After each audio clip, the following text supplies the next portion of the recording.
So I'm embarrassed that I have a career.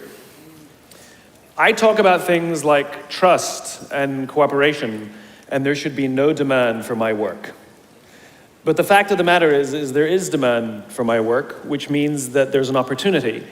It means that trust and cooperation are not yet standard in our organizations, and yet they should be, and we know that, which is why we're looking for ways to bring those things to our organizations.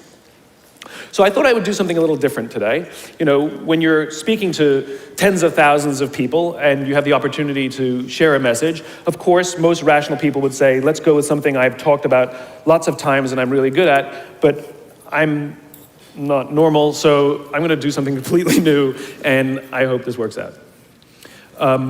There are two things that I think that great leaders need to have: empathy and perspective. And I think these things are very often forgotten. Leaders are so often so concerned about their status or their position in an organization, they actually forget their real job. And the real job of a leader is not about being in charge, it's about taking care of those in our charge. And I don't think people realize this, and I don't think people train for this. When we're junior, our only responsibility is to be good at our jobs. That's all we really have to do. And some people actually go get advanced educations so that they can be really good at their jobs, accountants or whatever, right? And you show up and you work hard, and the company will give us tons and tons of training how to do our jobs. They'll show us how to use the software. They'll send us away for a few days to get trained in whatever it is that we're doing for the company. And then they expect us to go be good at our jobs. And that's what we do. We work very hard. And if you're good at your job, they'll promote you. And at some point, you'll get promoted to a position where we're now responsible for the people who do the job we used to do, but nobody shows us how to do that. And that's why we get managers and not leaders. Because the reason our managers are micromanaging us is because they actually do know how to do the job better than us. That's what got them promoted. Really what we have to do is go through a transition.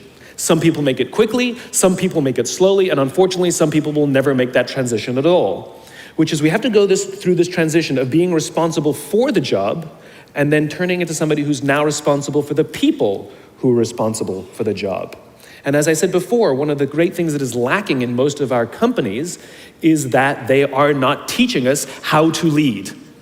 And leadership is a skill like any other. It is a practicable, learnable skill.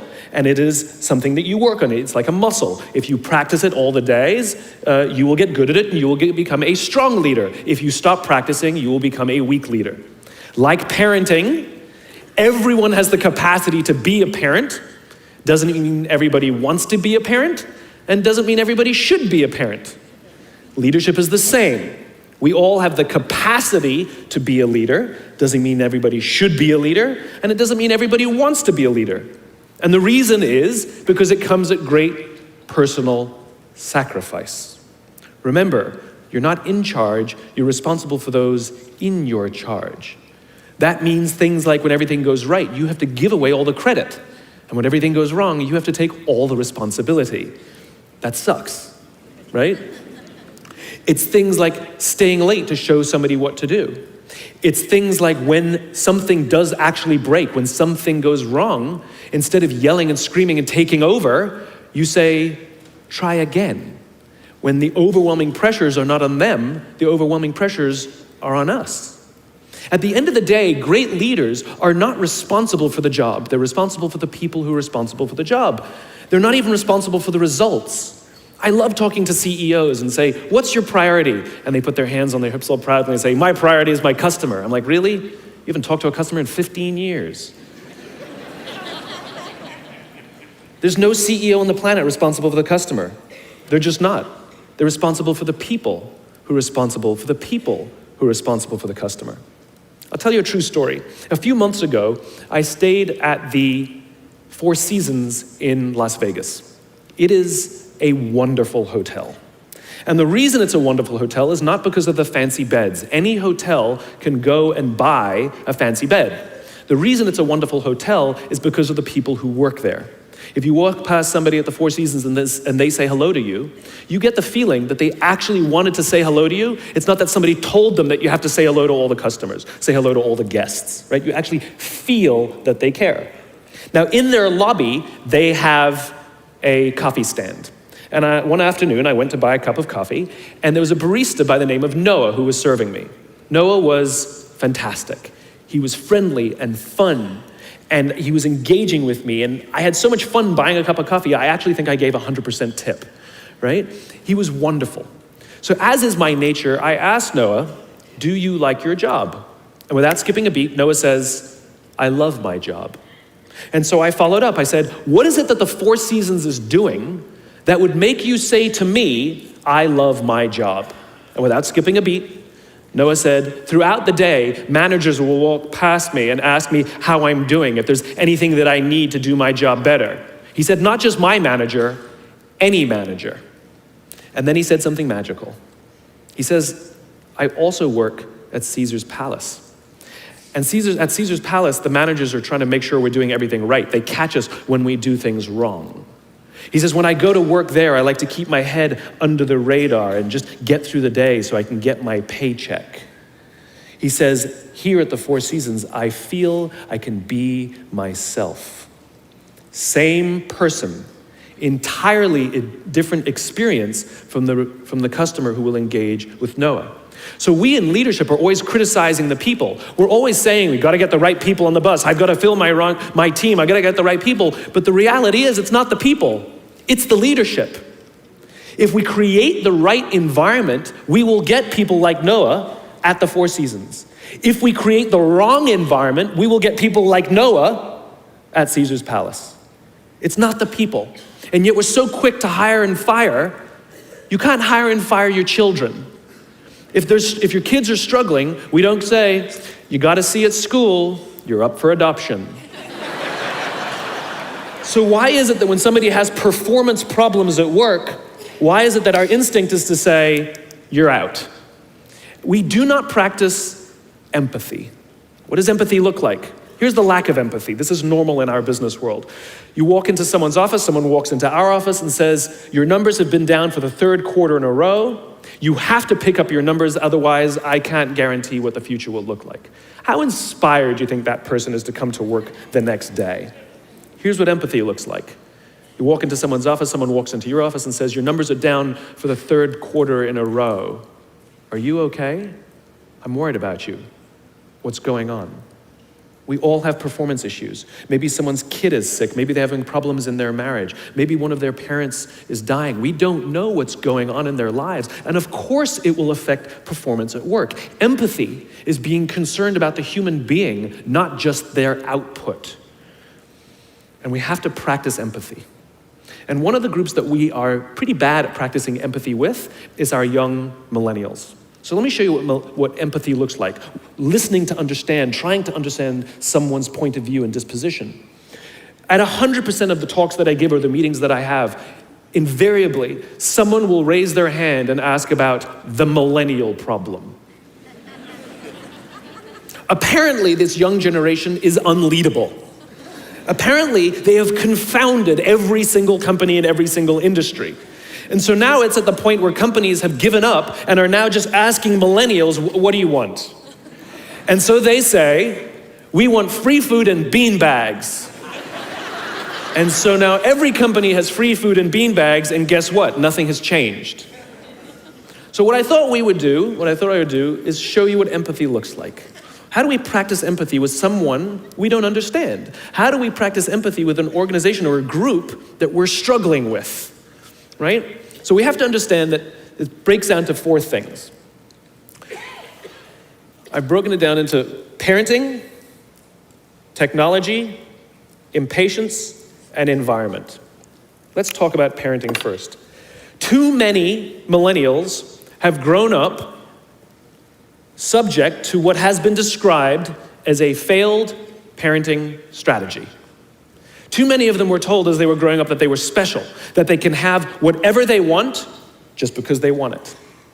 They got medals for coming in last. They got participation medals, right? And the science on this is already good. We know that it devalues the feeling that somebody who works hard and comes in first place, and it actually makes the person who comes in last embarrassed because they know they don't deserve it. So it actually makes them feel worse. It actually doesn't help.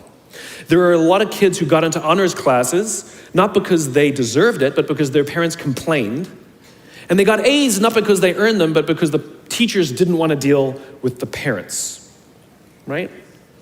Then those kids graduate and they start a job. And in an instant, they find out that they're not special, that you don't get anything just because you want it. You get nothing for coming in last, and your parents cannot help you get a promotion. And in an instant, their entire self-image is completely shattered. In an instant, the way they view themselves has completely changed, turned on its head. And so what you find is that there's an entire generation growing up with lower self-esteem than previous generations. Remember, they have grown up in an Instagram, Facebook, Snapchat world in which they are very, very good at putting filters on everything. They're very, very good at curating how they want to be seen. And we think they're full of confidence. They seem to have all the answers. They seem to be telling us what to do. At the end of the day, it's just not there. It's just not true. It's just not true. Their confidence is a lot weaker than before. They don't know where they're coming from. They don't know where they're going. They're unsure of themselves, and they lack the courage to ask. We say things like, my door is always open, assuming that they have the courage to walk through the door. Number one. Then we add in technology. There's a chemical in our body called dopamine. Dopamine is responsible for the feelings we get when we find something we're looking for or we accomplish something we set out to accomplish. You know that great feeling you get when you cross something off your to-do list, or when you win the game, when you hit the target, right? Win the client, get the promotion, whatever it is. That elation, find your keys.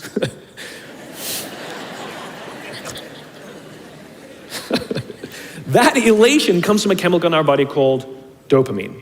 Right? Now, other substances, other things that release dopamine include alcohol, nicotine, gambling. That's what makes us feel good when we engage with those things, and it's the root of a lot of addiction. In fact, almost every alcoholic on the planet discovered alcohol when they were teenagers. You see, when we're very, very young, the only approval we need is approval from our parents.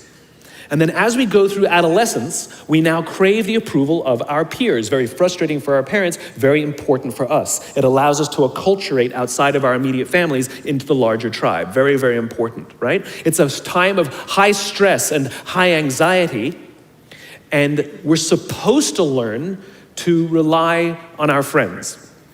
Some people, quite by accident, discover alcohol and the numbing effects of dopamine to help them cope with the stress, and that becomes hardwired, and then for the rest of their lives, when they suffer some kind of extreme stress, they don't turn to a person, they turn to the bottle, right? Now, we also know that dopamine is released with cell phones and social media. So that bing, buzz, flash, and beep that we get from our phones that feels so good, it releases dopamine. We like getting it. Yes, we all hate all the emails, but we love the bing, right? We've all been in this position. You know, you're feeling a little bit down, you're feeling a little bit sorry, maybe feeling a little bit sad. And so what do? We send out 10 texts to 10 friends. Hi, hi, hi, hi, hi. And we hope that they write back because it feels good, right? So now we have a young generation with basically unfettered access to social media and cell phones.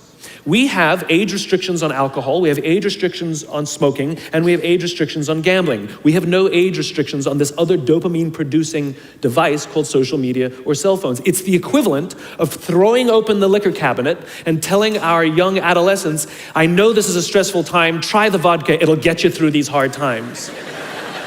That's basically what we're doing. And so what's happening is it's becoming hardwired, where our young generation isn't learning the coping skills and coping mechanisms to turn to another human being when they're struggling or stressed. They're turning to social media or their cell phones. Their self-worth sometimes becomes wrapped up in how many likes they get. They obsessively check how many likes, and actually will get depressed if they don't get any. You see them going out with their friends, and instead of connecting with their friends, they will simply sit and talk on the phone. Let me show you something that's really powerful. Can I borrow your phone, please? There's one right there in between you. Just let me borrow that for a sec. I'm asking you to give me somebody else's phone. You don't have to turn it on. I just need it. Thank you. So let me show you the subconscious power of this device. What if I were to hold my phone while I'm giving this presentation? I'm not checking it, it's not buzzing, it's not beeping. I'm simply holding it. Do you feel like you're the most important thing to me right now? No, you do not. And this is an artificial environment. Now think about how often this phone is out while we're talking to other people. Hey boss, can I talk to you? Sure, what's on your mind? As opposed to, sure, what's on your mind? We go out for dinner or lunch with our family and our friends. We have meetings, and we put the phone on the table, which sends a subconscious message to everybody else in the room that this is not that important to me. You're not that important to me. And by the way, putting your phone upside down is not more polite. This is my favorite one, where the phone rings in the middle of a dinner, in the middle of a lunch, in the middle of a meeting, and somebody goes, I'm not gonna answer it. Oh my God, just so magnanimous. Right? Thank you. Right? Put it away, keep it away, because what it does is it actually hurts our ability to relate to each other. Now you look at young kids these days, they're on them all the time. I don't blame them, it is addiction. We yell and scream at them, but it's like yelling and screaming at an alcoholic. It doesn't help the fact that it's a chemical addiction. Right? So you take an insecure generation that now, through no fault of their own, struggles to cope with stress. They don't know how to cope with and deal with stress. And as they have told me, many of them will admit that they struggle to form deep, meaningful relationships. They will admit that many of their friendships are superficial. Right? That their friends they know would cancel on them if they get a better plan, that they wouldn't really know who to talk to if they get depressed. And maybe they'll turn to an online support group, which is not a real thing. It's not human, right? And we've seen the impact of this. We're starting to see rises of depression in this generation. We're starting to see rise of suicide in this generation. We're starting to see a rise of accidental death due to drug overdose from this generation. Universities are currently dealing with an epidemic that they've never dealt with before, which is the number of kids requesting leaves of absence due to depression. Right? Now, those are all extreme examples. The less extreme and more likely example is that someone will go through life just never really finding joy or fulfillment, and everything's just fine. How's your job? It's fine. How are your friends? They're fine. But no joy, because you just cannot, because joy, fulfillment comes from this. It comes from human interaction. We are social animals and we need it. And we have to learn to rely on our friends. And that skill is desperately lacking. So you add in the next one, impatience. This generation is often accused of being entitled. And if you've worked with any of them before, sure seems that way. But I would argue that we're misreading the tea leaves. They're not entitled, they're impatient. Again, let's practice empathy. How did they grow up? They grew up in a world of instant gratification. You want to buy something, you go on Amazon, it shows up the next day. You want to watch a movie, you don't check movie times, you just log on and download it whenever you want to watch it. Stream it. Right? You want to watch a TV show? You don't wait week to week to week. You just binge watch for the weekend.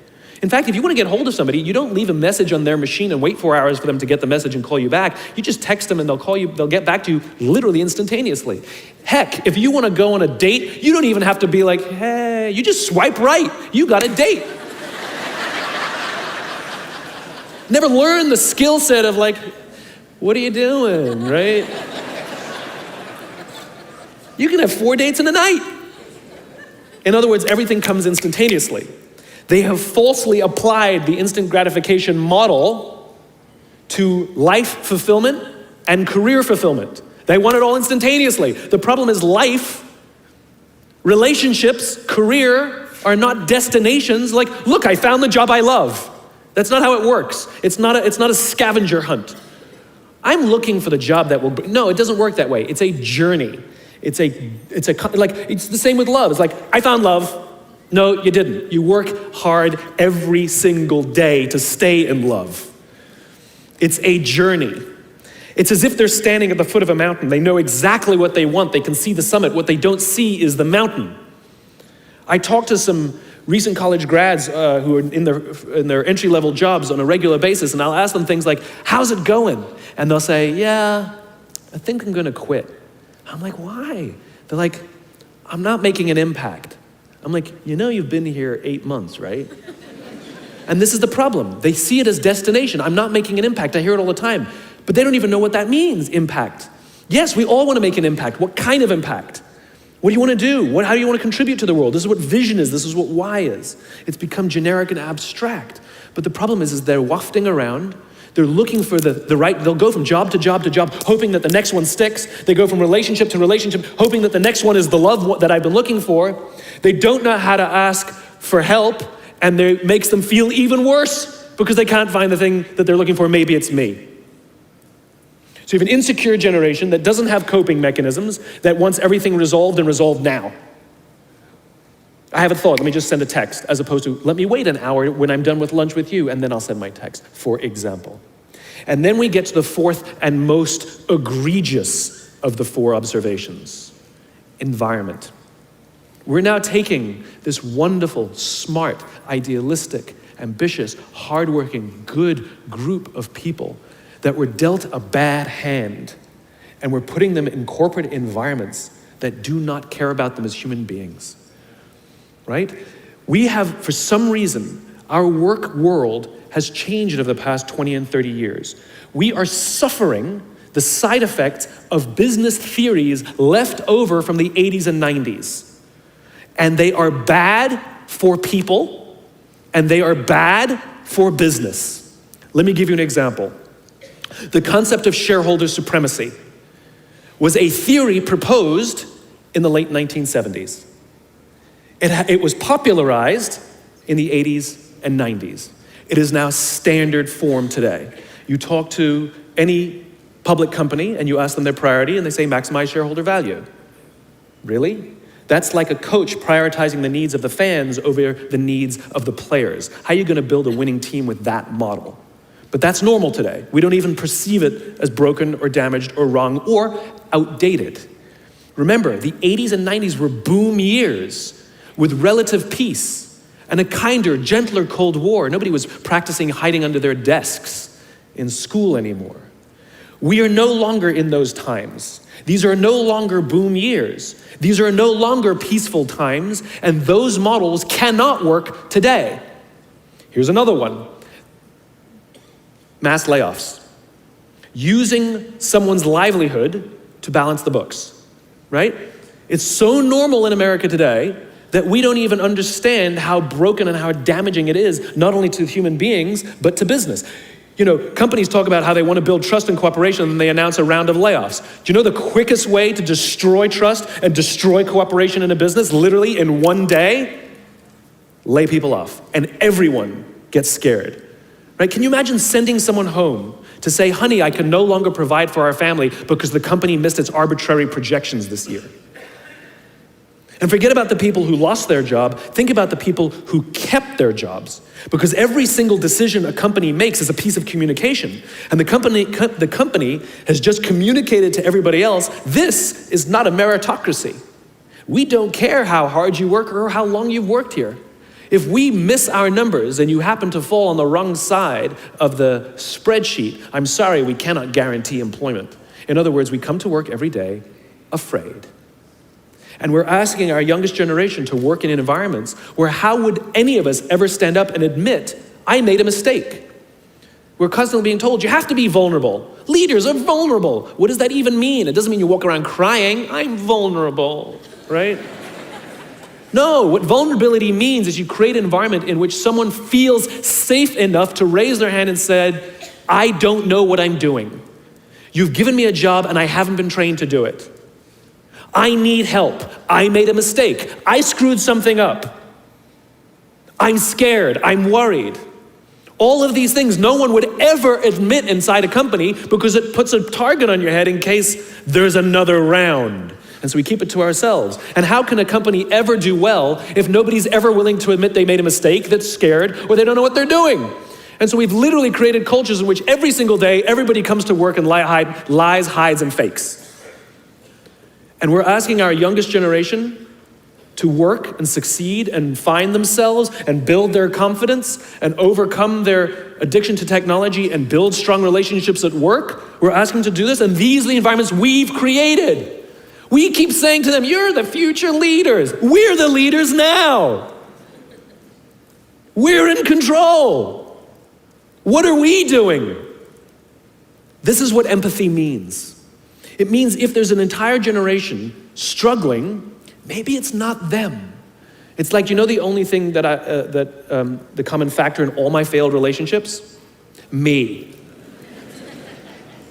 Same thing. Oh, we just can't get the right performance out of our people. Maybe it's you. Right? It's not a generation.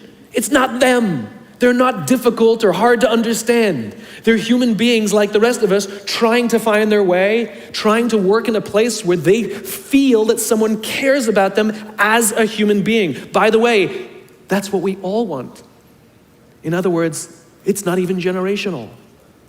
It's all of us. This is the practice of empathy, that if we're struggling to communicate to someone, if we're struggling to help someone be at their natural best, I'm tired of people saying to me, how do I get the best out of my people? Really, that's what you want? They're like a towel, you just wring them. How can I get the most out of them? No, how do I help my people be at their natural best? Right? We're not asking these questions. We are not practicing empathy. We have to start by practicing empathy and relate to what they may be going through. And it will profoundly change the decisions we make. It will profoundly change the way we see the world. Someone's driving to work. You're driving to work. And someone wants to cut into your lane. What do? Do you pull your car up or do you let them in? Most of us pull our cars up and go like this. You wait your turn. Now let's practice empathy. I don't know, maybe they've been out of work for 6 months. Maybe they had trouble getting the kids out to school this morning and now they're running late for a really important interview and they just have to get to this interview and they're gonna cut into our lane. Or maybe they're just a bastard, I don't know. But that's the point. We don't know. We don't know. And the practice of empathy will say, I'll let them in and I'll arrive to work 1 car length late. Right? We don't always have to be right. We don't always have to be in charge. We don't always have to be the one who succeeds. It's not about winning or losing. And that's where I go to the second point. After empathy comes perspective, where it's not about winning or losing. In game theory, there are 2 kinds of games. There are finite games and there are infinite games. And this is how you're going to change your perspective. Right? A finite game is defined as known players, fixed rules, and an agreed upon objective. Baseball, for example. We know the rules, we all agree to the rules, and whoever has more runs at the end of 9 innings is the winner, and the game is over. No one ever says, if we can just play 2 more innings, I know we can come back. It doesn't work that way. The game is over, right? That's a finite game. Then you have an infinite game. Infinite games are defined as known and unknown players. The rules are changeable, and the objective is to keep the game in play, to perpetuate the game. When you pit a finite player versus a finite player, the system is stable. Baseball is stable, right? When you pit an infinite player versus an infinite player, the system is also stable. Like the Cold War, for example, because there cannot be a winner and a loser. There are no winners and losers in an infinite game, right? It doesn't exist. And because there are no winners or losers, what ends up happening in the infinite contest is players drop out when they run out of the will or the resources to play. But there's no winners or losers. Problems arise when you pit a finite player versus an infinite player, because a finite player is playing to win, and an infinite player is playing to keep the game going. Right? This is what happened to us in Vietnam. We were playing to win, and the Vietnamese were fighting for their lives. We were the ones who got stuck in quagmire. This is the Soviet Union and Afghanistan. They were trying to beat the Mujahideen, and the Mujahideen would fight for as long as is necessary. Quagmire. Now let's look at business. The game of business has pre-existed or has existed long before every single company that exists on this planet today. And it will outlast every single company that exists on this planet today. There's no winning the game of business. And the reason is because we haven't agreed to the rules. I get such a kick out of this. You realize how many companies actually don't know the game they're in, right? Listen to the language that the companies use. We're trying to beat our competition. We're trying to be number 1. Did you know that we were ranked number 1? Look at the listing. Based on what criteria? Revenues, profits, market share, square footage, number of employees. Based on what time frame? A quarter, a year, 5 years, 10 years, 20 years, 50 years, 100 years? I haven't agreed to those standards. How can you declare yourself the winner? How can you declare yourself number one where no one else in the game has agreed to the rules? It's arbitrary. There is no winning because there's no end. In other words, companies are playing finite games. Listen to their language. They're trying to beat their competition. What does that even mean? It's the leaders and the companies that understand the game that they're in and organize their resources and their decision-making around the infinite contest that outlast and frustrate their competition. All the companies that we refer to as the exceptions, Southwest Airlines, Apple Computers, Harley Davidson, they're the exception. No, they're playing the infinite contest. They frustrate their competition, is what happens. That's what happens, because they're not playing to win.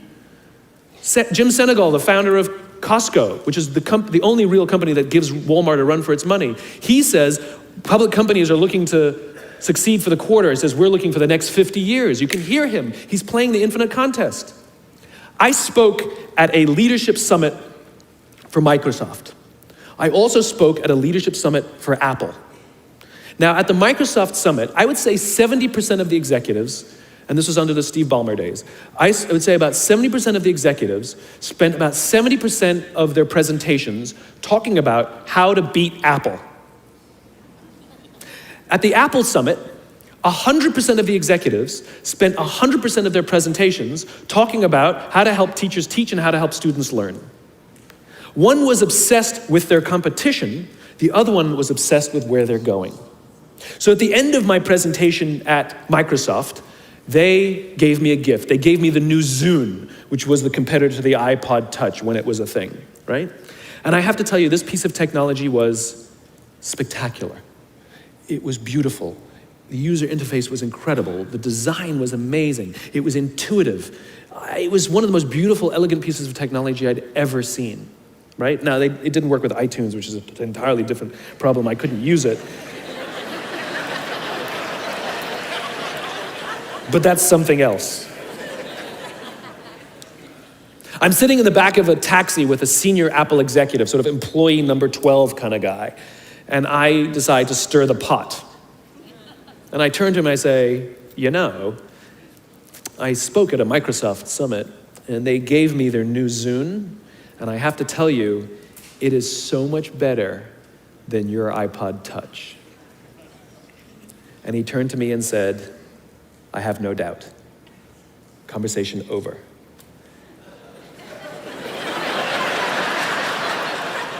Because the infinite player isn't playing to be number one every day with every product. They're playing to outlast the competition.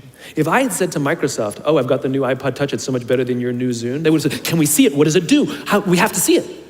Because one is obsessed with their competition, the other is obsessed with why they do what they do, the other is obsessed with where they're going. And the reason Apple frustrates their competition is because secretly, they're not even competing against them. They're competing against themselves.